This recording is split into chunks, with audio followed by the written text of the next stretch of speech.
বাংলাদেশের সুপ্রিম কোর্টের জ্যেষ্ঠ আইনজীবী জেডাই খান পান্না সম্প্রতি ঘোষণা দিয়েছেন যে তিনি সুযোগ পেলে সাবেক প্রধানমন্ত্রী শেখ হাসিনার হয়ে আইনি লড়াই লড়বেন।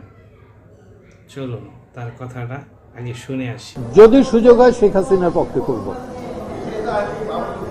একটু ক্লিয়ারলি বললাম যে যদি সুযোগ হয় তাহলে শেখ হাসিনার পক্ষে লড়াই করব ট্রাইব্যুনালে। ট্রাইব্যুনাল কেন, সব মামলাতেই। আপনারা শুনলেন ওনার বক্তব্য।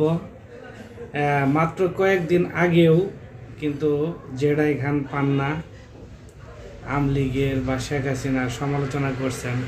হঠাৎ করে কি এমন হলো যে পাশা আস্তে আস্তে উল্টে যাচ্ছে, তিনি এখন মাননীয় প্রধানমন্ত্রী, সাবেক প্রধানমন্ত্রী শেখ হাসিনার পক্ষে আইনি লড়াই লড়তে চান।